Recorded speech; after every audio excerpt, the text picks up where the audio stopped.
bahwa dia sudah kemasukan cyanida adalah ada tiosianat di dalam hati, di dalam darah, dan di dalam urin. Kalau diperiksa di liur juga ada. Nah, itu tidak ada. Itu tidak ada? Tidak ada. Berarti bukan karena cyanida dong? Nah, makanya itu yang ngomong kan saya aja loh. Yang dijadiin saksi itu Prof. Ong Beng Beng yang dari Australia. Dia bilang no cyanida. Yang jelas matinya bukan karena cyanida, mati karena yang lain. Dibunuh orang nggak tahu kayak gitu. Dan kalau ada orang mati tidak wajar, kalau nggak diotopsi tidak ada sebab mati. Kalau tidak diotopsi tidak ada sebab mati. Iya.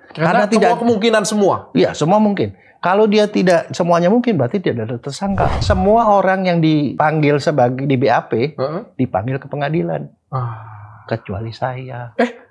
Kenapa dokter bilang ini tidak mati? Karena ini kan dia cyanida banyak. Saya bilang ini, mohon maaf Pak, saya ini dokter. Dokter itu periksa mayat, otopsi mayat bukan otopsi gelas. Saya bilang itu begitu.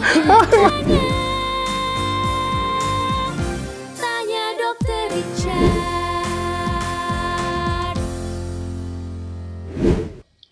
Dr. Jaya Surya Atmaja, spesialis FM konsultan, DFM, SH, PhD. Ya. Dok, ini gelar yang lebih panjang daripada nama lo, sumpah.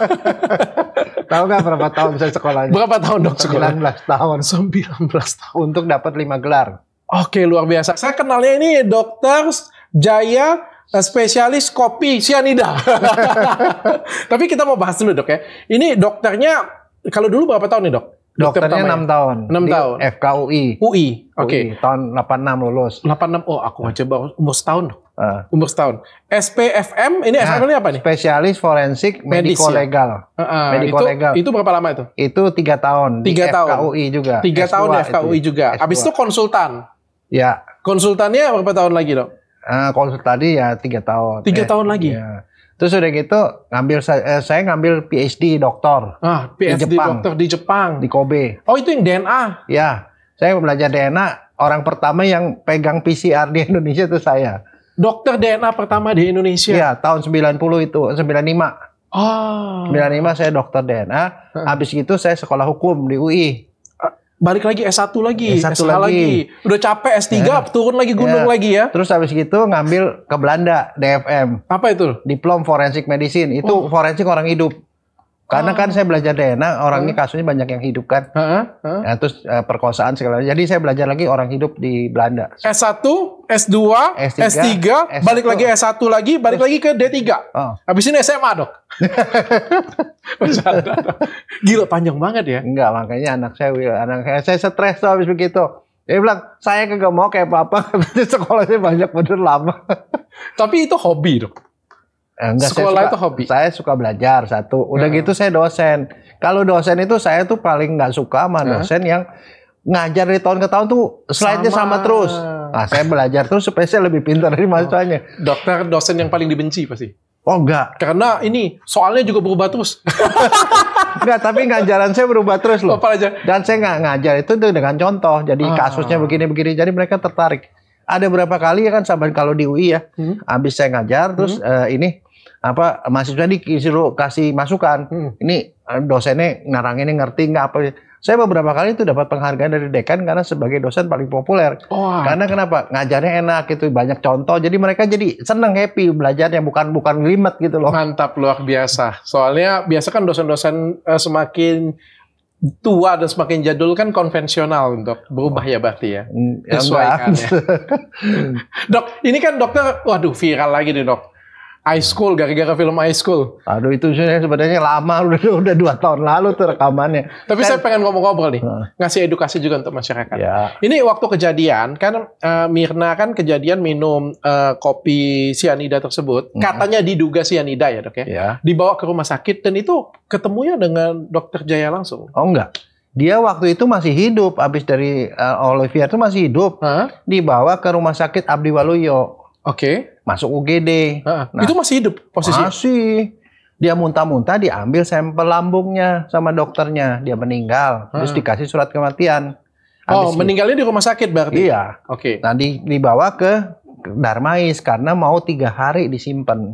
Oke. Mau disimpan 3 hari. Jadi ditaruh dah di rumah duka Darmais. Darmais ya, di Slipi.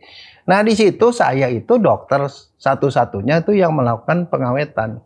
Aturan dari dinas kalau lebih dari 1 hari 24 jam harus diformalin karena dia akan busuk dan bau. Itu aturan. Berarti di situ ketemu dengan dokter Jajanya. Jadi 2 jam setelah kematian. Berapa lama? 2 jam. Oh, 2 jam setelah kematian ketemu dengan dokter Jaya. Iya. Karena mau formalin. Formalin. Nah, kan saya sebagai dokter saya nanya dulu kenapa nih matinya? Matinya karena habis minum kopi mati katanya. Oke. Jadi nggak ada sianidanya ini ya? Enggak. Baru kopi mati ya? Mati. Okay. Tapi ada yang ya pokoknya saya nggak tahu siapa yang ngomong, pokoknya ada kedengar sianida. Terus saya langsung bilang karena itu kasus tidak wajar kan. Kita diajari di forensik kalau mati tidak wajar harus diotopsi. Oke. Karena tanpa otopsi tidak ada sebab mati. Oke. Kan itu kan potensial kalau dia dibunuh orang misalnya kan bisa digali lagi. Makanya saya bilang harus otopsi. Okay. Nah disitulah saya ketemu sama bapaknya Mirna. Dia bilang dia tidak mau otopsi. Dia bilang dia tidak mau otopsi. Nah saya bilang saya tidak mau otopsi, saya tidak bisa formalin karena aturannya nggak boleh. Oh gitu? Lah, iya dong, kan urusan polisi dulu. Kebayang nggak kalau udah diformalin, terus kemudian diotopsi itu kan pasti. Dokternya kan nangis, pastinya perih kan. Dan itu kan bisa mengubah, misalnya isi lambungnya, misalnya ada sedikit, terus tahu-tahu kemasukan formalin juga, jadi berubah dong kadarnya. Saya runut dulu ya, berarti Dokter Jaya ketemu dengan almarhum Mirna, ini posisinya bukan sebagai dokter forensik yang diminta untuk otopsi. Bukan. Tapi dokter diminta untuk pemulas, untuk mengawetkan. Ya. Nah, pada waktu itu aturannya, kalau forensik itu mesti kasusnya forensik kayak tidak wajar gitu, saya harus kirim ke kasih tahu harus diotopsi. Setelah saya otopsi baru saya formalin seperti itu. Keluarganya nggak mau, bapaknya nggak mau. Habis itu ada polisi di situ. Saya bilang Pak ini mah harus diotopsi Pak. Setelah otopsi baru saya formalin. Kalau nggak diformalin nggak bisa ditaruh di rumah duka. Aturan dari dinas kesehatan. Dan endingnya? Endingnya dia bilang Dok, keluarganya kagak mau. Dokter formalin aja. Syaratnya untuk formalin apa sih? Karena syarat utama ada surat kematian. Surat kematian udah ada. Berarti ada yang tanggung jawab nih matinya gitu loh. Dan karena udah ambil sampel katanya di sana. Dan dokter formalin? Saya formalin atas izin polisi. Atas izin polisi pada waktu itu. Polisinya bilang, Dok, nanti kami persuasi. Mudah-mudahan bisa diotopsi. Kedepannya. Habis itu saya tidak tahu beritanya. Pas malam kembang nih, besok mau dikubur. Tahu-tahu, mau otopsi. Mau otopsi. Nah, kemudian ya udah mau diotopsi, dibawalah tuh jam 11 malam. Di otopsi nih. Berarti itu malam kembang tuh berapa hari setelah meninggal? 3 hari. 3 hari. Berarti 2 jam setelah meninggal ketemu dengan Dokter Jaya. Dokter Jaya formalin. Lalu 3 hari kemudian baru itu dilakukan otopsi. Iya, jadi jam 11 malam diambil dari rumah duka, dibawa ke rumah sakit Polri. Yang meriksanya? Yang meriksanya itu Dokter Slamet Purnomo yang ada yang forensik patologi itu. Bukan Dokter Jaya? Bukan. Tapi waktu dia mau otopsi, katanya keluarga menolak lagi. Jadi bolak-balik menolak lagi. Akhirnya dia nggak berani kan maksa. Karena keluarganya tuh ya pokoknya keras lah. Akhirnya dia bilang setujunya ambil sampel aja. Waktu itu dibuka perutnya doang. Diambil isi lambungnya.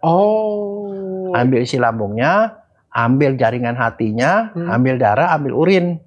Udah, ditutup lagi.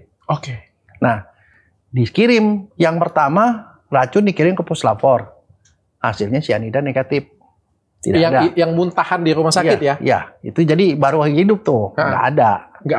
Nah, sekarang saya mau kasih tahu nih, apa yang diharapkan sebenarnya hasil dari kalau keracunan sianida. Nah, pada kasus itu kan yang diambil tadi darah, hati, isi lambung, urin, semuanya negatif sianida. Terus kemudian kecuali di lambung ketemu sianida 0,2 mg per liter. 0,2 itu kecil banget. Dan logikanya kalau dia ada sianida besar terus kemudian jadi kecil, itu mungkin masuk di akal. Tapi kalau tidak ada kemudian jadi ada, itu kan tanda tanya dari mana. Bisa juga karena pembusukan. Pembusukan bisa menghasilkan sianida walaupun kodenya kecil loh. Nah, sekarang yang diperiksa lagi setelah itu apa? Tiosianat. Nah, saya mungkin harus cerita dulu apa yang terjadi dengan sianida kalau masuk ke lambung kamu ke orang. Cyanida itu masih bisa bikin orang mati kalau dia udah masuk ke darah. Kalau dia masuk ke darah, jadi Iya. bukan masuk ke lambung. Bukan. Di lambung apa di lambung? Nah, dari lambung dia masuk ke darah. Nah, kita tahu dari lambung pembuluh darah masuknya ke hati kan? Yes. Nah, di hati itu tubuh kita punya mekanisme detoksifikasi. Oke. Dirubahlah CN negatif Heeh. yang nama cyanida ditambah S dari tiosianat di badan kita menjadi CNS. CNS itu tiosianat. Oke. Maka salah satu tanda bahwa dia sudah kemasukan cyanida adalah ada tiosianat di dalam hati, di dalam darah, dan di dalam urin. Oke. Kalau diperiksa di liur juga ada. Heeh. Nah, itu tidak ada. Itu tidak ada. Tidak ada. Berarti bukan karena cyanida dong. Nah, saya cuma bilang, kalau saya sih, saya ini dokter mayat loh, bukan dokter gelas ya. Heeh. Di gelas mau ada berapa? Ya, benar. Itu yang saya ngomong di pengadilan. Saya itu bukan dokter gelas. Jadi gelas mau ada racun berapapun kalau di badan Nggak peduli. nggak Ya, ada. nggak peduli. Dan kalau ada logikanya, kalau ada. Nah, sekarang soal kadar. Yang lethal dose itu adalah dosisnya kalau dimakan tuh 50% orang masih mati. Itu antara 150 sampai 250 miligram. Miligram. Iya. Jadi kalau itu masuk 150 lah kita ambil paling rendah ya, masuk ke lambung. Lambung kita itu kalau seandainya isinya air semua, 1 liter paling. Liter. Jadi berarti 150 miligram per liter.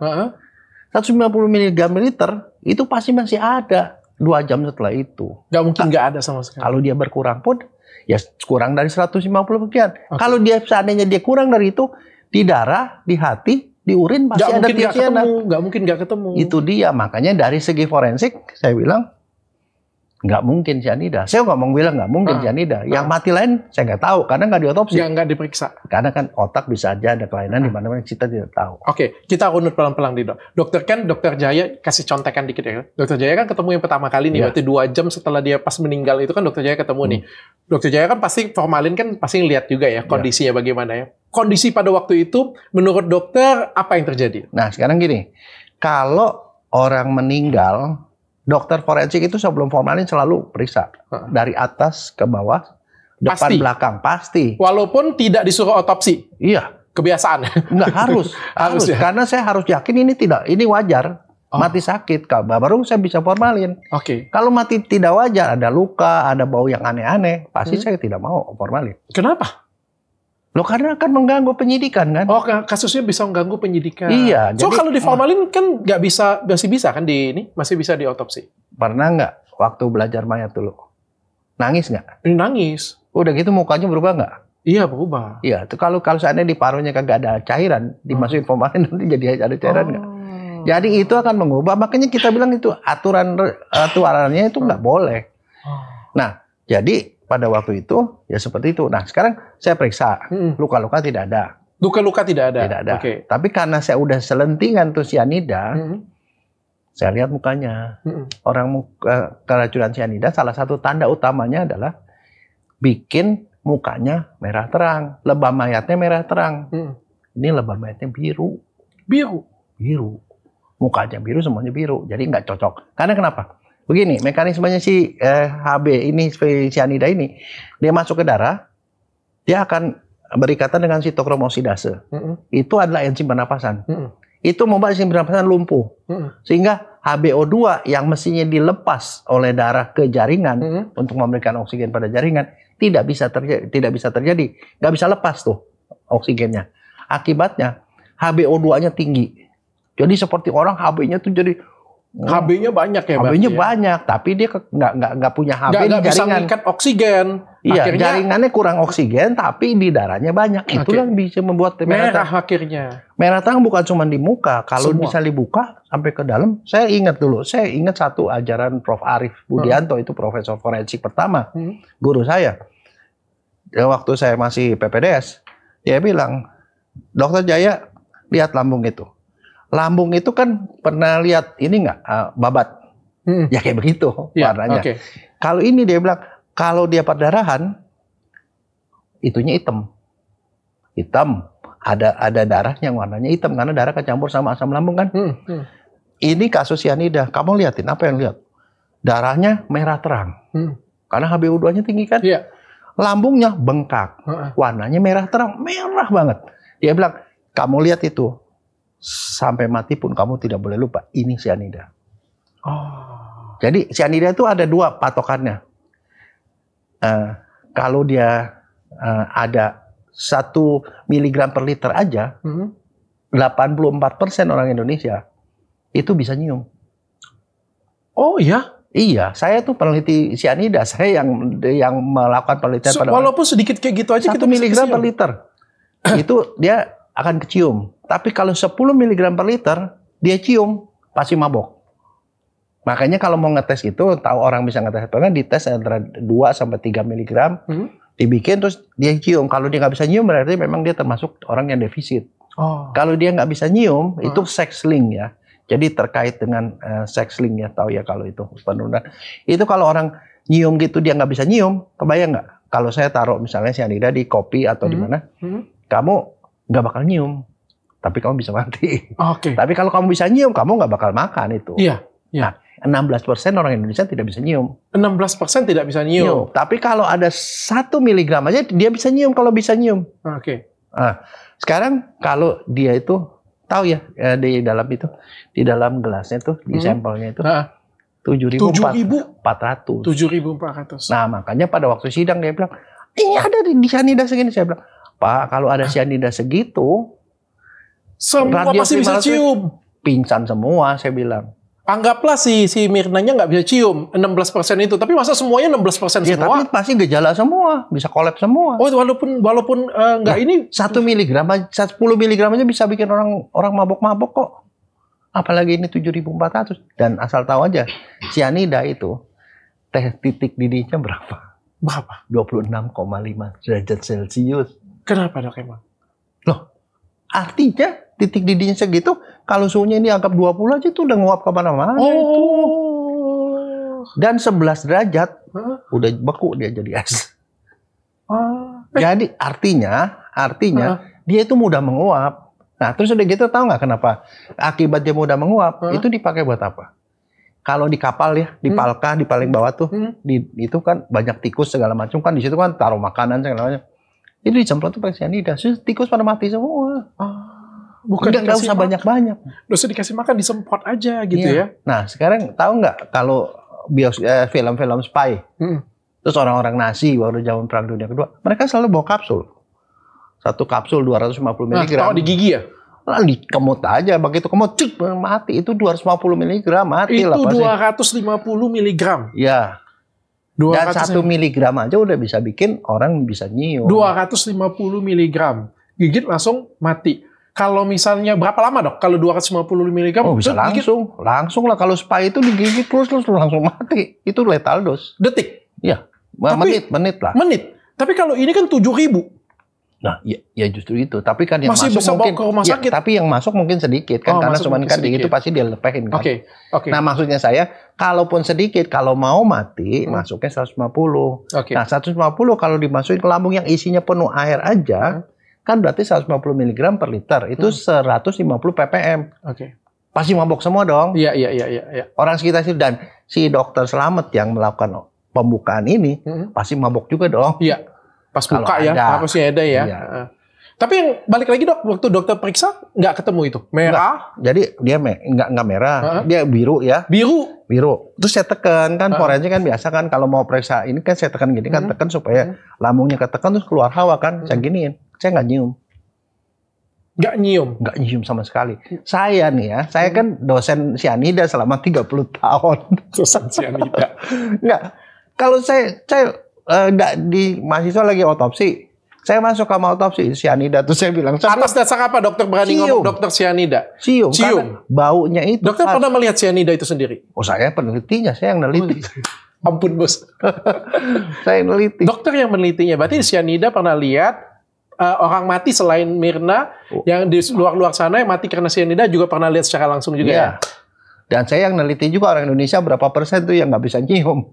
Ada 16% yang nggak bisa cium. Berarti anak empunya cyanida ya? Enggak, makanya kalau begitu kalau saya hafal luar kepala. Oke, pas ditekan cium nggak ada bau. Nggak ada bau, jadi saya yakin itu bukan cyanida. Oke, dokter lapor nggak? Apa? Ke penyidik atau kemana gitu? Gara-gara itu saya dipanggil sama polisi di BAP. Semua di BAP itu orang kamar jenazah di BAP. Terus saya di BAP. Di BAP kenapa katanya dokter melakukan formalin? Saya bilang ke ceritanya. Jadi saya nggak bisa disalahkan kan, surat kematian ada, polisi yang nyuruh, aturan dari dinas, udah dong. Dan saya bilang saya berani kerjain karena saya nggak nyium apa-apa. Nah, udah akhirnya karena nggak nyium apa-apa, ya udahlah. Nah, saya bilang dia mau salahin saya nggak bisa. Tapi itu masuk di dalam berkas nih, berkasnya Mirna segini nih, tebalnya itu yang ada di itu. Itu di bagian itu kesaksian saya ada. Nah, semua orang yang dipanggil sebagai di BAP dipanggil ke pengadilan, kecuali saya. Saya dipanggil sama jaksa. Kan mestinya kan untuk menguatkan itu dipanggil saya. Nah sekarang gini ya, orang kematian, orang mati. Yang ahlinya siapa sih? Dokter kan? Iya. Nah, jadi kesaksian dokter mestinya utama.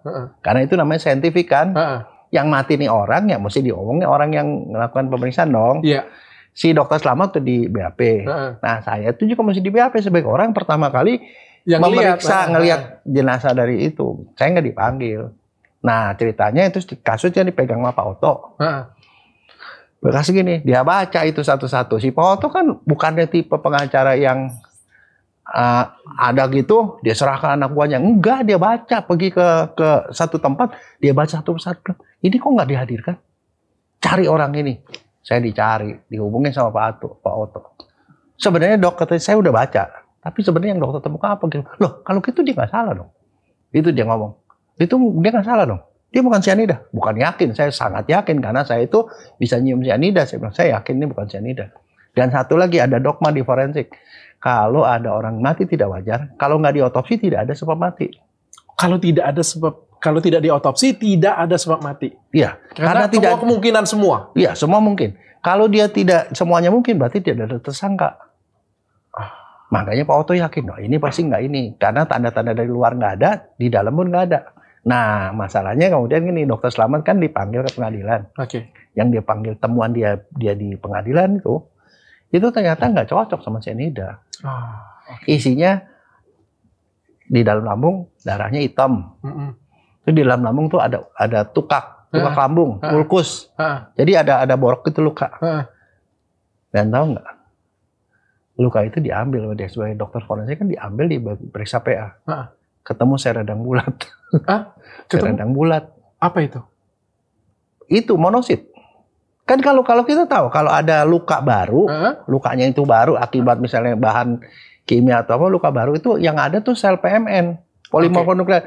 Jadi sel limfosit, itu sel leukosit, sel darah putih yang bentuknya aneh-aneh, macam-macam. Tapi kalau dia udah lama prosesnya, udah berbulan-bulan, udah kronis, dia jadi sel radangnya bulat-bulat semua, limfosit atau monosit. Berarti makronis. Itu artinya makronis. Dan itu adalah perdarahan lambung. Tapi temuannya nggak cocok dengan cyanida kan? Tidak tadi cocok kan dengan cyanida. Ya udah begitu. Itu yang terjadi. Tapi kemudian pada waktu menjatuhkan vonis itu gini. Ya itu urusan hakim lah ya, bukan urusan kita dokter. Tapi ini ada satu kalimat yang waktu sidang itu dia ngomong begini. Dokter tahu kan ini ada 7.400 mg cyanida. Dia minum, orang lihat dia minum dan kemudian dia muntah-muntah dan mati. Masa dokter bilang dia matinya nggak karena cyanida? Ini cyanida loh. Iya. Saya bilang gini, kalau di forensik kita ngomong soal chain of custody. Chain of custody itu perjalanan barang bukti. Jadi misalnya contoh, Dr. Richard kirim ke saya datang, dok, saya mau periksa nih, ini anak saya bukan. Kamu ambil bawa darah istri, darah anak, sama darah dianya sendiri. Iya, oke. Udah bawa, darahnya udah diambil di rumah sakit. Mana gitu. Tinggal diperiksa aja. Nah, saya nggak pernah mau.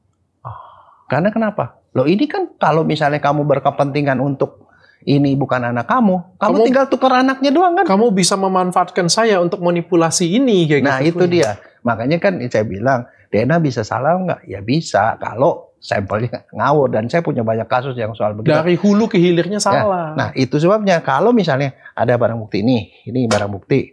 Ini mau dikirim ke penyidik. Kalau penyidik sendiri punya hak untuk disegel, sedemikian rupa sehingga tidak ditambahin orang sesuatu. Ada berita acara penyegelan. Kalau dikirim ke lab itu akan membuka penyegelan itu ada berita acaranya sendiri. Bahwa yang ini kondisi sama. Begitu selesai ini dibungkus lagi, ada berita acara lagi, balik lagi. Supaya jelas bahwa yang diperiksa ini memang betul barang dari tempat yang asli. Manusia ini kan nggak bisa dimasukin racun ke dalam. Manusia ini masuk ke rumah sakit. Tapi kalau minumannya bisa ditambah-tambahin. Ya saya nggak tahu, saya nggak ngomongin, saya ngomong soal manusia ini. Manusia ini meninggal di rumah sakit, dan rumah sakit dibawa ke Darmais. Kayak gitulah bentuknya ya. Ya, begini dari Darmais sih tahu di ruang itu kan nggak mungkin orang nambahin sesuatu ke dalam darahnya kan, ke dalam hatinya. Habis itu diperiksa. Nah yang periksa bukan saya pula. Yang periksa pertama itu puslapor, yang periksa setelah 3 hari juga puslapor, dan hasilnya itu 0 terus jadi 0,2. 0,2 saya bilang impossible, itu berasal dari yang pertama. Kalau logikanya masuknya banyak, itu jadi sedikit karena nguap. Ya dong. Tapi kalau di sini negatif berarti ya negatif lah. Di sini ada pun 0,2 itu terlalu minim. Kecil banget. Nah, sekarang kan saya bilang cyanida tuh ada di sekeliling kita loh. Ada di apel ya katanya. Kamu ngerokok. Oh, di rokok ada cyanida.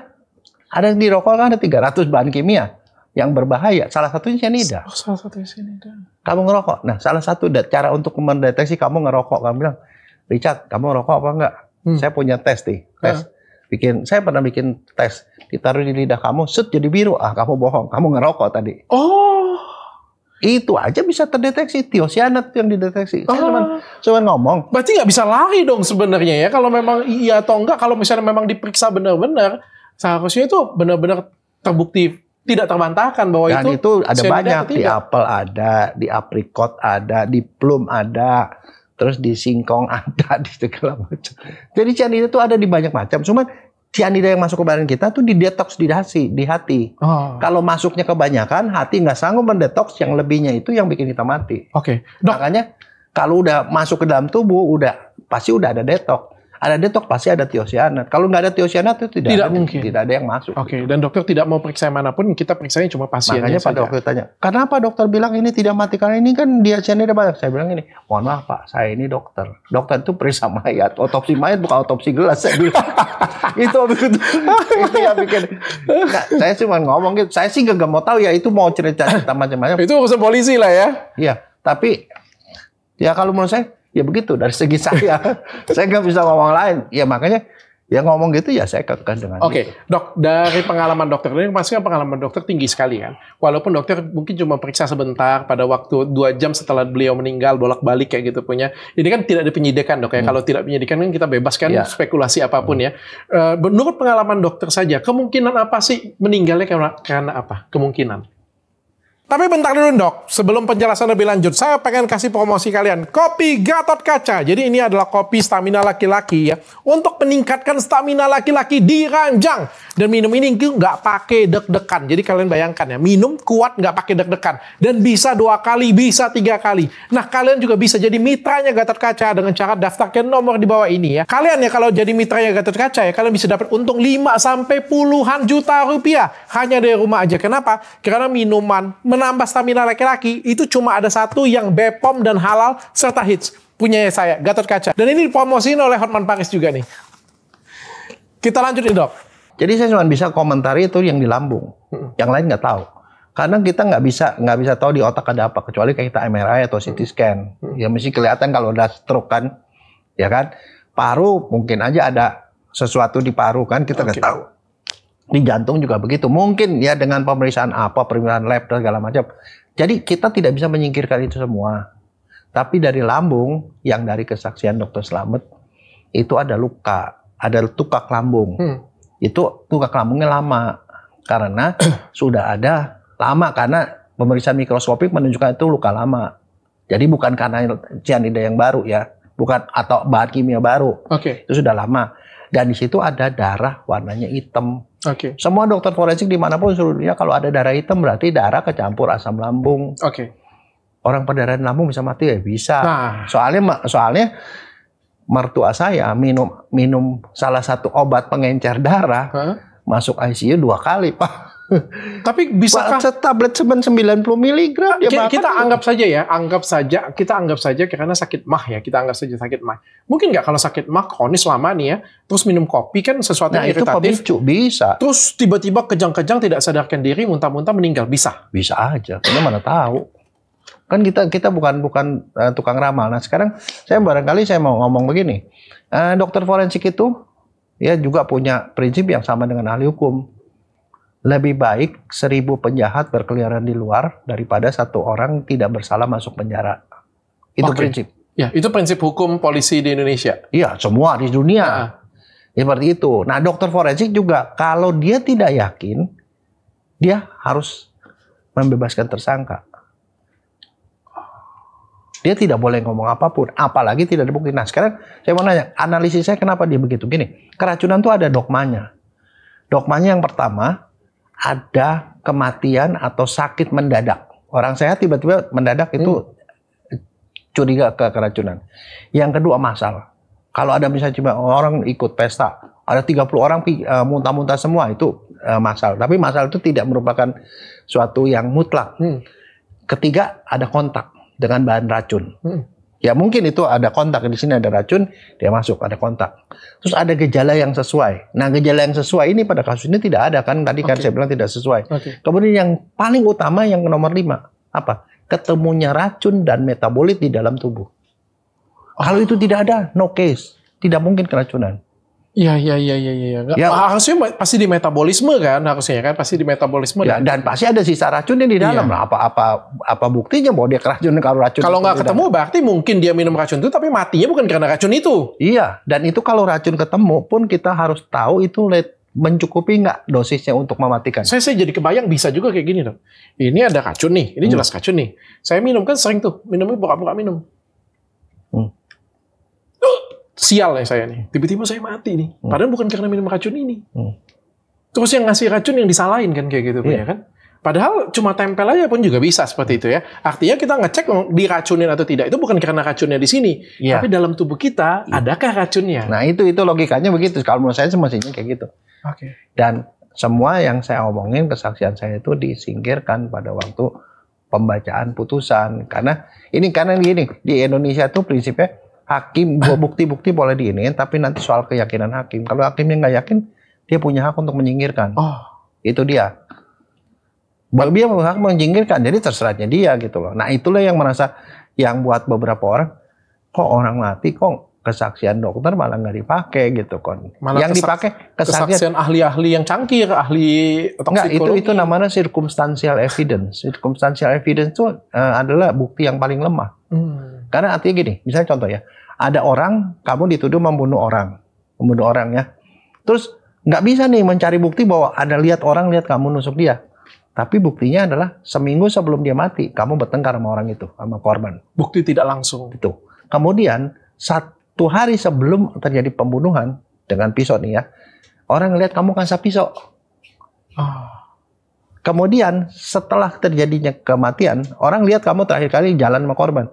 Pada waktu setelah kematian, orang ngelihat kamu lagi nyuci dan air cucian kamu merah warnanya. Nah, itu dirangkai, dihubung-hubungkan. Itu dijadiin bukti untuk memvonis bahwa kamu yang bunuh dia dengan itu.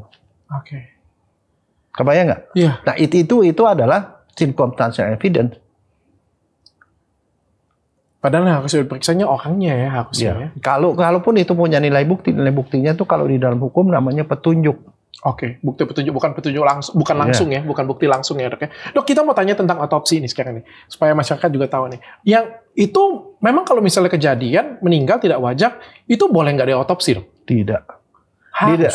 Kita kan gini, kalau dokter forensik itu bekerja berdasarkan KUHP. Selama KUHP nggak dirubah itu tidak akan ini. Jadi KUHP itu ada pasal 133. Di situ dinyatakan dalam hal penyidik ya, menangani korban baik luka, keracunan ataupun mati. Jadi ada 3 tuh, luka dan keracunan itu orang hidup atau mati. Yang diduga karena tindak pidana, dia dapat meminta bantuan dokter ahli kehakiman, dokter atau ahli lainnya. Artinya dia mesti minta dokter forensik, kalau nggak ada dokter forensik, dokter dan ahli lainnya, termasuk ahli racun dan lain-lain gitu. Nah itu ada di situ dan itu adalah kewajiban hukum. Wajib. Bahkan ada instruksi Kapolri menyatakan kalau kasusnya tidak wajar harus diotopsi. Kalau misalnya keluarga pasien menolak? Nah sekarang saya mau nanya, sering nonton film kriminal nggak? Conan. Iya, tapi yang tersangka utama orang paling dekat kan? Iya. Suami, istri, anak dan segala macam. Itu pasti deket tuh lingkaran itu. Kalau nggak ada, kalau saya begini, saya nggak mungkin membunuh kamu kalau saya nggak kenal kamu. Kalau saya bunuh kamu, kalau saya nggak kenal kamu, itu namanya teroris. Makanya harus diperiksa. Justru kalau misalnya tidak boleh diperiksa kayak gitu punya, kita mencurigakan orang-orang terdekat justru. Bahkan di dalam KUHP ya, KUHP hukum pidana, itu ada pasal 222. Barang siapa menghalangi pemeriksaan itu bisa dipenjara 9 bulan. Oh, berarti kalau titah polisi itu otopsi nggak ada alasan. Iya, makanya kan waktu itu kan saya argumen sama polisi, Pak, ini kekuasaan Bapak. Kalau Bapak bilang otopsi, dokter forensik pasti otopsi. Kalau Bapak bilang enggak, ya enggak lah. Kan Bapak yang punya kuasa. Gitu. Oke, sekarang kita balik ke aturan nih, Dok ya. Ini kan kita kan ada tradisi di Indonesia juga ya, kita ngomongnya. Di Indonesia kan keluarga kan paling sering tuh nggak mau diotopsi gitu. Tetap walaupun keluarga bilang nggak mau, secara hukum itu boleh diperbolehkan. Jadi gini, di dalam KUHP itu ada pasal berikutnya. Polisi punya tugas meyakinkan keluarga tentang perlunya otopsi. Kalau dia masih belum mau, harus diyakinkan lagi, itu tugas polisi. Oke. Nah, kemudian kalau misalnya sana itu polisi dikasih waktu 2 kali 24 jam. Jadi mayat dikasih ke dokter forensik. Dokter forensik cuma periksa luar, itu haknya dia periksa luar. Nggak boleh periksa dalam, walaupun mintanya otopsi. Ditunggu 2 kali 24 jam. Kadang-kadang keluarga nggak ada. Tapi kalau keluarga ada, polisi harus nerangin. Tapi bukan minta izin ya, mohon maaf. Menjelaskan, menerangkan. Bukan minta izin. Bukan. Artinya boleh polisi menetapkan bahwa ini harus di. Iya, karena mereka termasuk dalam kategori orang-orang yang mungkin jadi tersangka. Itu loh. Itu kriminal mainnya begitu. Jadi makanya kewenangan ada pada polisi. Nah makanya kan mestinya seperti itu. Kalau dalam 2 kali 24 jam tidak ketemu keluarga, dokter forensik wajib melakukan otopsi tanpa minta izin siapapun. Gimana? Sorry. Kan setelah diperiksa luar, jenazah dikirim masuk kamar jenazah. Tunggu 2 kali 24 jam. Tunggu surat keluarga, itu bukan izin, tapi saya keluarga dari ini mengetahui bahwa keluarga saya akan diotopsi. Soal mengetahui doang bahwa diotopsi, baru kita otopsi. Tapi kalau dalam 2 kali 24 jam dia nggak ada datang keluarga, kita boleh otopsi langsung. Dokter forensik boleh otopsi langsung. Polisi. Pertanyaannya, kenapa kasus Mirna itu tidak diotopsi padahal kasusnya begitu heboh? Ya, nanya polisi lah, jangan nanya saya. Karena itu kewenangan, saya bilang sama dia, ini kewenangan Bapak. Dokter forensik kalau suruh periksa luar aja. Walaupun hari ketiga tuh kenapa nggak diotopsi gitu punya? Ada suratnya kan, ada suratnya minta otopsi. Nah, keluarganya menolak. Tapi kan ya itu rumah sakit Polri ya. Rumah sakit Polri, dan yang meriksa tuh polisi juga. Pertanyaan saya, seberapa lama sih kita bisa mengotopsi? Kalau misalnya 3 hari masih bisa ketemu harusnya? Nah dokter forensik tuh diajarin, udah jadi tinggal tulang belulang pun sih oke. Kalau 6 bulan habis pasti sidang tuh 6 bulan tuh. Tahu nggak berapa lama yang paling lama saya melakukan otopsi? 55 tahun sampai 60 tahun setelah kematian. Masih bisa? Loh, saya periksa tulang sadada Jepang di Papua tuh 55 tahun setelah dia meninggal. Jadi kalau misalnya, sorry ya saya ngomong ya, kalau misalnya sekarang nih kita bongkar nih mayatnya, masih bisa diotopsi? Tapi ada tapinya. Apa? Makin lama waktunya, makin sedikit yang ketemu. Iya, ya, tapi masih bisa? Iya, kalau diotopsi bisa. Tapi masalahnya racunnya ada di situ nggak? Tergantung jenis racunnya. Tergantung jenis racunnya. Misalnya contoh, kalau orang dibacok, itu kalau bacok kena tulang, ya sampai tulangnya masih 30 tahun, 50 tahun. Ini kan 7 tahun ya? Ini 7 tahun ya? 2016 kurang lebih 7 tahun ya? Apa yang terjadi pada suatu mayat yang dikubur dalam peti selama 7 tahun, apa yang terjadi dong? Apakah sudah terjadi pembusukan sempurna? Masih bisa dilihat otaknya, paru-parunya? Kita kan mencari penyebab kematian lain dong, salah satunya itu kan. Ya, tapi kalau masalahnya gini, sianida itu ada di jaringan lunak, bukan di jaringan kerat. Kan kita kan kalau misalnya kita bongkar nih ya, kan kita kan mencari sianida, atau yang kedua kita mencari penyebab kematian lainnya, ya kan? Anggaplah kita cari sianidanya, soalnya kalau misalnya dokter nggak ketemu sianidanya, nanti ada selentingan lagi kan. Oh iya kan sudah bertahun-tahun hilang kan kayak gitu. Iya, kan? Makanya saya bilang sebenarnya tidak perlu digali pada kasus ini. Karena kenapa? Yang paling gampang. Sekarang pertanyaan gini, Richard percaya nggak dengan puslapor? Percaya dong. Mereka kan profesional. Waktu dia muntah pertama tidak ada sianida. Terus yang ini semua sampel tuh kalau dikirim ke lab lain sih, ya kita nggak percaya mungkin. Tapi yang periksa institusi yang sama, diperiksa yang setelah 3 hari pun ketemu 0,2 di lambung, dan di tempat lain itu tidak ada apa-apa. Yang jelas matinya bukan karena sianida, mati karena yang lain dibunuh orang nggak tahu kayak gitu. Begitu. Nah, makanya itu yang ngomong kan saya aja loh. yang dijadiin saksi tuh Prof. Ong Beng Beng yang dari Australia. Yang dideportasi. Iya, dia bilang no cyanida. Another case possible, dia bilang natural death kan. Nah itu, habis gitu saya. Habis saya tuh besoknya tuh ada profesor ahli PA, patologi anatomi dan ahli forensik dari Unhas. Prof itu Gatot Lawrence namanya, profesor tuh. Dia juga menghadiri nih, ngomongannya sama. Tadi ada beberapa hal ya yang kalau mau saya tuh poin pertama, kalau nggak diotopsi tidak ada sebab mati. Kalau tidak ada sebab mati tidak ada yang bisa dipersalahkan kan. Yang kedua, tanda-tandanya itu tidak khas gejalanya ke arah cyanida. Yang ketiga, pemeriksaan labnya itu tidak ada metabolit ataupun racun di dalam tubuh. Udah gitu aja. Saya yang lain-lain sih nggak mau dengar. Bahkan sepanjang itu ceritaan itu pengadilan saya nggak pernah dengerin TV loh, nggak pernah lihat TV. Saya cuma begitu datang kepala saya cuma kosong, saya cuma ngomong ilmu saya aja. Kan kita sesuai dengan batasan kita saja ya. Iya, saya cuma ngomong gitu. Tapi kalau misalnya kita bongkar 7 tahun itu sebenarnya masih bisa dicek keadaan paru-paru, otak dan lain sebagainya masih bisa. Iya, kalau masih ada jaringannya. Masih kita ada mana tahu. Kan itu kan tergantung dari kondisi di bawah. Tapi 55 tahun aja itu masih bisa di ini ya. Tulang. Otopsi ya? Tulang belulang. Jadi waktu itu saya masih ketemu, oh ini orang ini ditembak di badara di sini masih kelihatan itu ada darah masih hitam di situ di tulangnya. Oke. Dok, kalau misalnya kita ngomong tadi ya, kita ngomong cyanida ya 7.000 ya tadi ya, 7.000 ya. Kan pada waktu kejadian kan Mirna minum, habis itu temennya kalau nggak salah saya sempat cicip ya, sebibir ya kayak gitu punya. Kalau misalnya 7.000 apa yang terjadi kalau temennya cicip sebibir? Ya. Temennya paling sedikit dia muntah-muntah juga. Dia nggak mati mungkin, tapi dia muntah-muntah. Jadi nggak mungkin. Bahkan cuma itu tadi saya bilang kan karena... Bentar dok, boleh minum dulu sebentar. Nah bagi kalian semua ya, kalian boleh banget perawatan di tempat yang profesional dan juga anti dari abal-abal. Kalian bisa pakai Klinik Kecantikan Athena ini tersebar di semua Indonesia. Ada di Aceh, Medan, Pekanbaru, Jambi, Palembang, Lampung, Jakarta Utara, Jakarta Selatan.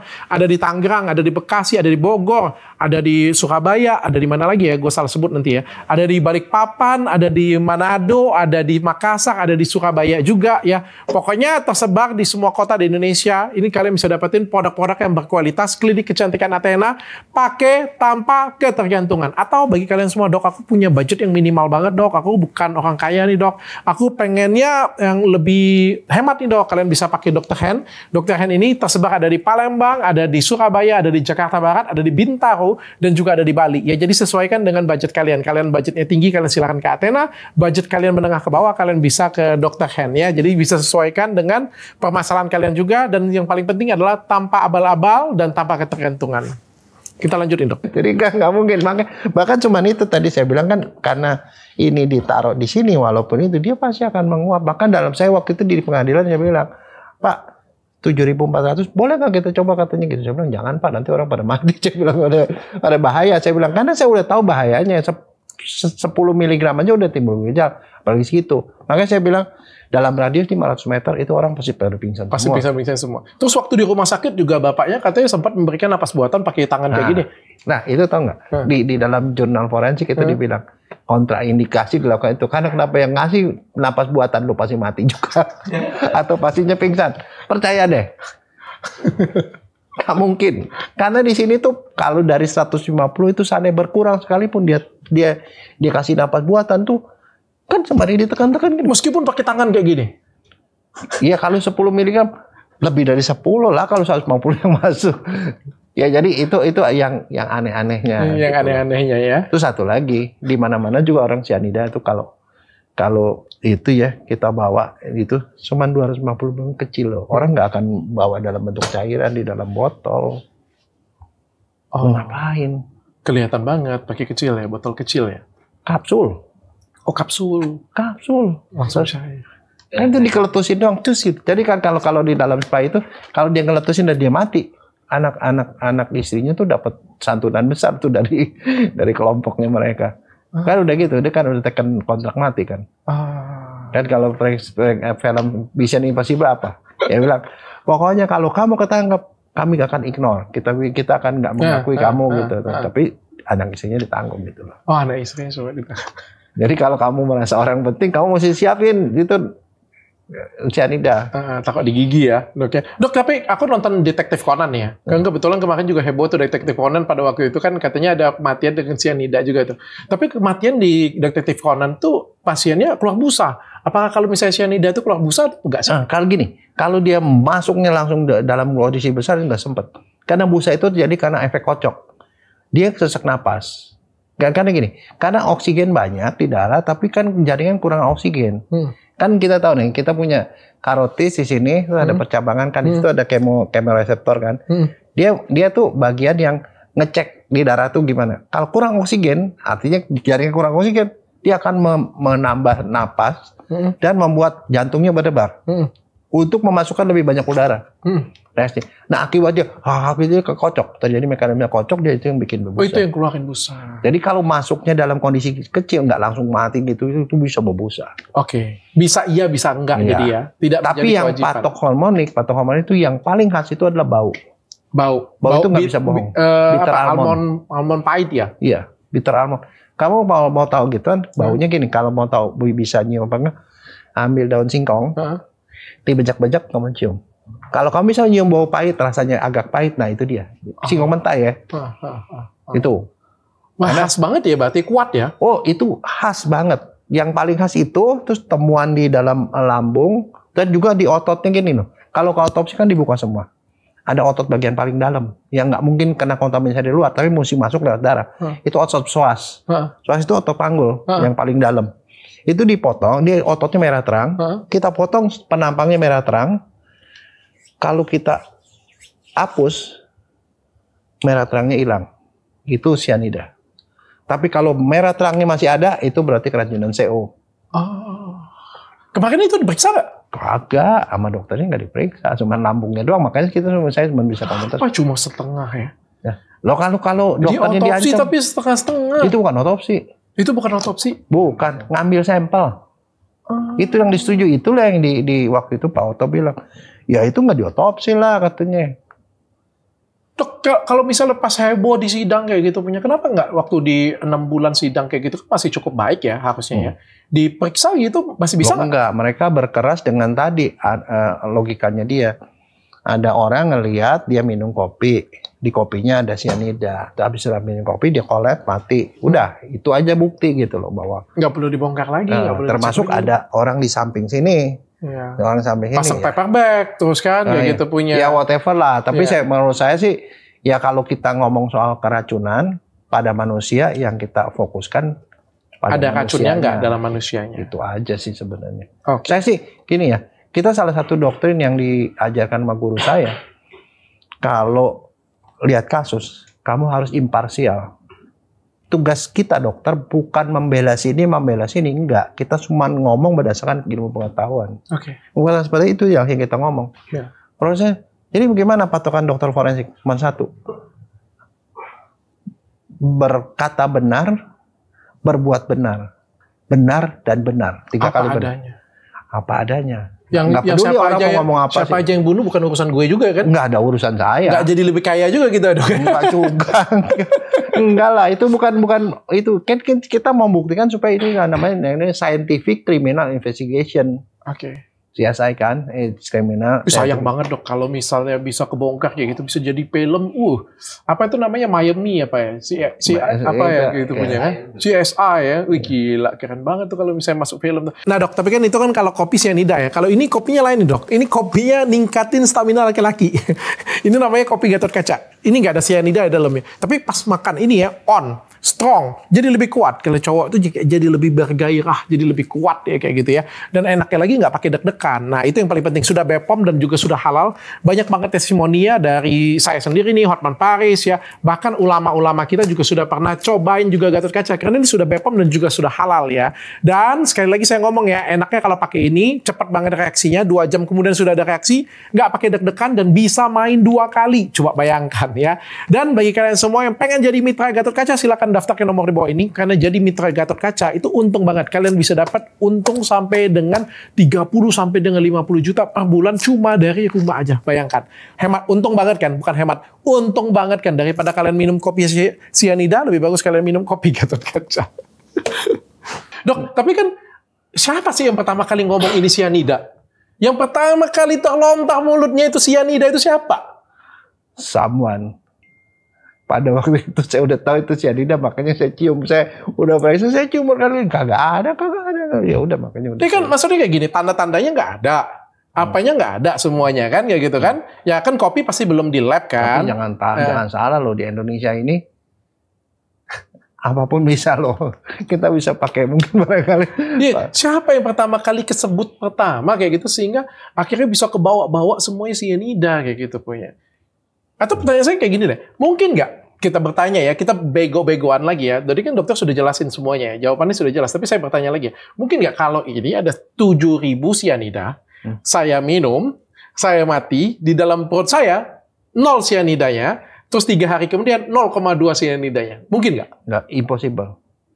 Nggak mungkin lah. Yang paling bisa dipercaya adalah muntahannya dia pertama. Itu mesti ada.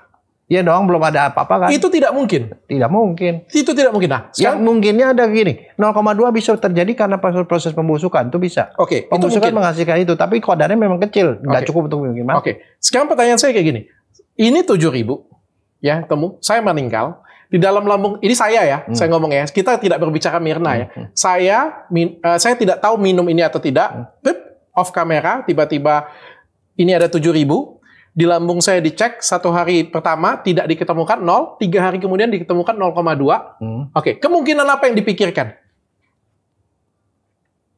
Nah, tadi balik ke chain of custody. Nah. Yang mana chain custody-nya itu tidak bisa dikontrol. Gelasnya. Yang gelas ini. Oke. Dari gelas kalau dipindahin. Oke. Ininya disegel apa enggak. Oke. Yang diperiksa ya apa. Jadi artinya apapun bisa terjadi. Kemungkinan pertama ini sudah matinya karena alami, ini ya ditambahin. Itu kemungkinan pertama. Oke. Kemungkinan pertama itu yang paling mungkin ya. Jadi saya mati bukan karena racun ini, tapi setelah saya meninggal racunnya baru dikasih ke sini. Itu kemungkinan pertama ya, sehingga ini 7.000 tapi tidak ketemu racunnya di saya. Kemungkinan kedua. Atau manusianya super gitu, pas makan langsung dioksidasi, keluar urin langsung. Enggak ada. Kalau itu yang terjadi, tiosianat pasti ada. Bukan sianida, tiosianat. Tiosianat itu menunjukkan ada racun masuk ke darah. Dan itulah yang bikin orang mati. Karena badan itu pasti ngelawan dulu. Perlawanan pertama itu kalau enggak orang ngerokok lama-lama bisa mati juga kan. Nih, kamu ngerokok nih, ada sianida. Kamu minum sianida segini, mati. Tapi kalau kamu nggak punya sianida, nah masalahnya siapa yang bisa jamin kamu nggak makan sianida? Bahkan katanya kalau biji apel itu itu ada 0,6 mg. Buset lah, buset. Aku nggak bisa ngomong lagi lah kalau sudah seperti itu. Ya enggak. Ya gitu aja sih. Saya sih cuma begini aja deh. Pokoknya saya ngomong aja gitu. Soalnya bukan apa ya, sorry ya. Saya tuh di pengadilan itu disumpah, tahu kan? Ini ada Alkitab. Saya taruh tangan saya begini. Oke. Artinya saya bersaksi atas nama Tuhan. Satu. Dokter itu ada sumpah dokter kan. Ya kita hanya mengatakan yang benar. Udah itu aja. Dan kita juga kan nggak ada kepentingan apapun kan. Nggak ada. Apa kepentingannya saudara bukan apa bukan juga. Enggak lah. Dok, tapi ini ada saksi ahli yang mengatakan bahwa dia bisa memperkirakan kapan sianida itu dimasukkan sampai ke detik menitnya. Dok, apakah itu mungkin? Enggak. Saya neliti sianida itu berkali-kali. Saya pernah neliti yang soal rokok itu ya. Rokok satu batang aja bisa sianida positif loh. Di Leo. Terus udah gitu, saya meriksa itu di Banyumas. Di sana tuh orang banyak yang makan singkong. Di singkong itu ada sianida di dalam singkong. Kalau beli singkong kamu diamin aja ya. Lama-lama kan muncul hijau tuh. Ada biru-biru segala macam. Itu sianida. Namanya amigdalin. Itu bisa jadi sianida. Makanya itu kalau dimakan bisa beracun. Oke. Jadi artinya kalau orang makan singkong begitu, dia di dalam badannya ada sianida, tapi dia tidak mati. Karena kenapa? Itu didetoks di hati. Dari tubuh kita. Nah hasil detoksnya itu buat tiosianat. Nah tiosianat bisa dideteksi. Nah, saya deteksi di Banyumas itu pemeriksaan pada orang hidup. Jadi nggak mungkin kalau misalnya saya taruh sianida dalam botol sini, dia bisa perkirakan waktunya kapan saya masukin. Impossible, karena dia gampang menguapkan. Saya bilang kan, ini titik didihnya aja didih ya. Titik didih air kan 100 derajat. Baru dia menguap. Ini tuh 26,5 dia udah nguap. Artinya kalau dia posisi terbuka gini kan nggak ditutup gelasnya. Kalau pakai es yang kayak di Conan itu pakai es. Dia kamu berani coba nggak? Injek gitu punya kapsul kecil kayak gitu punya. Nggak, kamu mau coba nggak berani? Waktu itu kan ada yang nanya tuh. Tolong nggak dicoba? Jangan, bahaya saya bilang. Saya sendiri nyoba pada mahasiswa ya, penelitian tuh mencari. Saya mau nyari frekuensi gen orang yang bisa nyium berapa persen gitu berapa.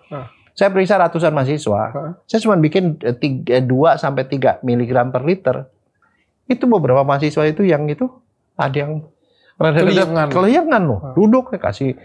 Jadi artinya tuh impossible lah. Kalau mau dicoba ya jangan pada manusia lah, mesti pada binatang kali-kali ya. Dok, kita kalau pengen dapat cyanida kayak gimana sih caranya? Nah itu dia. Ini ngajarin. Loh enggak, bukan. Tapi itu yang saya ajarin ke mahasiswa. Ada beberapa orang yang patut dicurigai kalau cyanida. Oke. Curigai. Itu cyanida itu banyak dipakai itu untuk fumigasi. Jadi orang yang berhubungan dengan kapal, fumigasi kapal itu pasti punya cyanida. Oke. Orang hobi fotografi, kalium ferrocyanida itu. Dia pakai itu untuk kamar gelap kan fotografi kan semua pakai itu. Itu ada. Terus kalau kamu nelayan tukang nangkap ikan. Kamu tahu kalau mau nangkap ikan tuh di Indonesia tuh kalau ikan hias itu kan di karang-karang. Ikannya kan gesit, nggak seperti ikan darat. Nangkapnya susah kan? Mereka beli ke toko kimia. Kalau kamu bilang, saya mau beli cyanida, nggak bakal dikasih. Nggak bakal dikasih, karena kamu pasti mau bunuh orang. Tapi ada ngomongannya. Kamu, Pak mau beli Pak? Dikasih. Mau nangkap ikan di mana katanya? Tahu nggak apa artinya? Nggak tahu. Kalium cyanida, KCN. Oh sama aja. Nah, lalu kalau di itu dia bilang, Pak mau beli Pak. Bapak mau nangkap ikan di mana? Itu dipakai, itu adalah nangkap ikan terlarang, ilegal. Saya kasih tahu. Kalau ketahuan ditangkap kamu, karena kalau begitu disebar ikannya mabok, tinggal diserokin. Tapi nggak mati? Nggak. Kan laut kan, ini air kan. Ikan mabok, diserok, ditaruh di air bersih, dia hidup lagi. Nah itulah yang mereka lakukan. Tapi akibatnya terumbu karang mati semua. Langsung gosong, makanya dilarang. Tapi di Indonesia gampang dapatnya. Apalagi proses orang nyepu emas. Ada beberapa orang kan kerja nyepu emas, itu ada cyanidanya. Orang kerja di perusahaan baja, untuk ngerasin baja itu pakai cyanida. Oh banyak ya, mudah banget ditemuin ya berarti ya? Iya, jadi nggak usah dibawa dari luar negeri lah. Cuma asal cara belinya.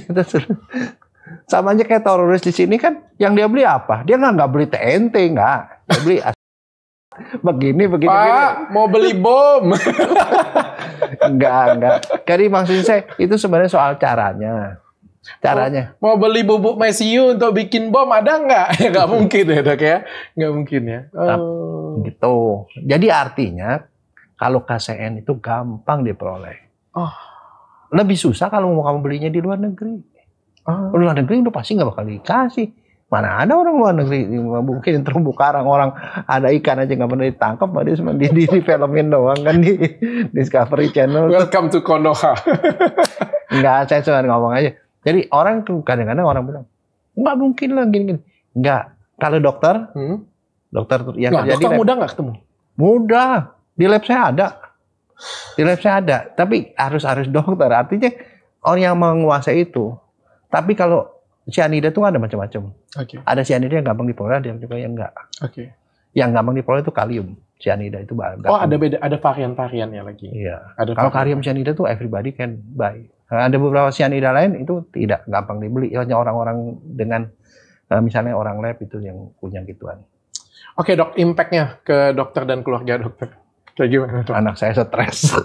Ya stres anak saya. Kenapa? Nggak kan dari dulu saya tuh sering kali ya dapetin kasus jangan nyerempet-nyerempet gitu. Lihat aja deh kasus David Hartanto, terus kasus itu Syarifuddin, wartawan Bernas yang dipukul kepalanya itu. Iya. Saya kayaknya ada banyak lah gitu. Terus di Yunhap waktu tahun 98, sebelum Soeharto jatuh itu kan saya diteror. Khusus untuk kasusnya Mirna dan Jessica ini, Dok? Nah, nonton aja di YouTube ya, cari aja tuh YouTube kasus cyanida. Ya waktu dulu itu yang waktu sidang saya, Dokter Jaya gitu. Di akhir dari videonya itu ada keributan di belakang itu, ada orang yang diamanan polisi. Tapi ada yang sampai ngancem, ngechat ancem gitu. Saya nggak berani ngomong lah. Soalnya pada waktu itu ancaman itu makanya terus orang bilang, ngapain sih kamu ngomong gitu? Saya bilang cuma begini. Kalau saya ini sebagai dokter, saya nggak ada kepentingannya. Saya juga nggak mau terkenal dengan gitu gara-gara gitu. Cuman kalau Tuhan mempercayakan saya tuh harus ngomong sesuatu, cuman saya harus menjaga bahwa omongan saya benar dan sesuai dengan ilmu itu aja. Saya nggak peduli ya ininya. Misalnya pada kasus Yunhap itu kan saya bawa anak pelurunya, bawa pulang. Karena banyak orang berkepentingan dengan anak peluru yang nyangkut tuh, karena itu bisa nunjukin siapa yang nembaknya, sampai senjatanya yang mana. Itu saya bawa pulang. Akhirnya begitu ya keluarga saya ketakutan semuanya. Wah, ada yang nelpon yang aneh-aneh, terus ada orang keliling-keliling di situ. Itu mah udah biasa. Dokter forensik udah dibilang kalau kamu nggak berani ngambil resiko, ya jangan jadi dokter forensik. Karena kan kita ngomong nggak pasti nyenangin semua orang kan. Efeknya dok kalau misalnya dokter masuk di Netflix kayak gimana dok? Dari keluarga ngelihatnya kayak gimana dok? Ya enggak, terus dia bilang kok di expose lagi. Saya bilang tapi wartawannya pinter, dia cover both side kalau menurut saya. Jadi artinya ya setelah gitu ya tafsirkan aja sendiri gitu kan. Kemudian abis gara-gara itu kan kemudian muncul tuh video yang akan nambahin keterangan itu gitu loh. Akhirnya orang ngasih kesimpulan sendiri. Dia tidak menyimpulkan sesuatu, dia memperlihatkan dua sisi saja pada waktu ya, ya kalau menurut saya sih bagus ya. Cuman saya pada waktu itu saya nggak tahu itu mau ke Netflix nggak. Oh ya? Nggak tahu. Cuman saya bilang ini ada sutradara dari luar negeri mau bikin film dokumenter tentang kasus ini. Kenapa? Ini kasus menarik karena ini lintas negara. Serius nggak dikasih tahu? Nggak. Lintas negara. Lintas negaranya kenapa? Karena si Jessica itu warga negara Australia kan. Di sana tuh jadi kasus. Jadi diwawancara aja? Wawancara. Tapi dibayar kan dok? Jangan sampai kagak dibayar. Kesian dok. Filmnya hit soalnya. Oh, enggak, bukan. Enggak, jangan ngomong soal gitu. Gini ya, ada yang namanya dokter forensik itu enggak ngomong soal bayaran untuk saya seperti itu. Misalnya kasus Yunhap, saya masih pergi sampai ke Singapura tuh tidak dibayar loh. Oh iya? Karena yang pengacaranya sendiri si Oci Kalgi bilang, dok, ini orangnya tuh nggak mampu dok, udah habis-habisan. Ya udahlah, saya bilang asal saya dijamin penerbangannya sampai ke sana, saya sampai ke pengadilannya. Saya cuma ngomong itu nggak mesti dibayar apa enggak. Dokter forensik itu bukan soal bayaran, tapi soal dia ngomong benar apa enggak. Pada saat kita mesti tampil, kenapa saya waktu itu mau? Karena kalau menurut saya mestinya semua orang yang membuat BAP pada kasus sebesar itu harus dihadirkan di pengadilan. Yang menghadirkan saya mestinya jaksa, tapi saya tidak dihadirkan. Kenapa? Nggak tahu. Dan kemudian dari pihak sini bilang, dokter sebenarnya apa sih yang dokter teman gitu? Oh, kalau gitu bisa bantu kita. Ya bisa. Ya, saya cuma ngomong gini. Saya cuma ngomong apa yang menjadi kewenangan saya. Di luar itu saya nggak mau tahu. Saya bilang, oke gitu loh. Nah, ya mungkin banyak orang yang nggak tahu. Konon, ya si Pak Otto pun tidak dibayar. Oh ya? Iya. Ya jadi saya cuma ngomong itu money is not everything gitu loh. Luar biasa banget. Saya kagum dengan salah satu guru saya yang luar biasa banget, tetap teguh dan ideal memperjuangkan ya apa yang dilihat ya, apa kebenaran itu bagi kita ya. Apa yang kita lihat ini luar biasa banget, sosok yang harusnya kita kagumin sama-sama dan harus jadi contoh untuk adik-adik kita. Saya cuma ngomong, ingat gini, guru saya ya Prof. Arif tuh ngomong, Prof, apa patokannya mau jadi dokter forensik yang baik? Ngomong yang benar dan yang benar. Kenapa mesti begitu? Saya bilang. Ya karena kamu punya sumpah dokter. Kedua, kamu bersumpah atas nama kitab suci kamu. Dan yang ketiga, supaya kamu nanti udah pensiun, kamu bisa menegakkan kepala kamu. Karena kamu tidak pernah buat salah. Sebab kalau orang punya salah, setelah pensiun dia nunduk jalannya. Karena dia malu dengan apa yang sudah dilakukan sebelumnya gitu. Itu aja sih. Luar biasa. Dr. Jaya Surya Atmaja. Thank you dok sudah datang ke sini, luar biasa. Terima kasih. Mudah-mudahan ada film kedua, film ketiga, film keempat. Luar biasa dok penjelasannya.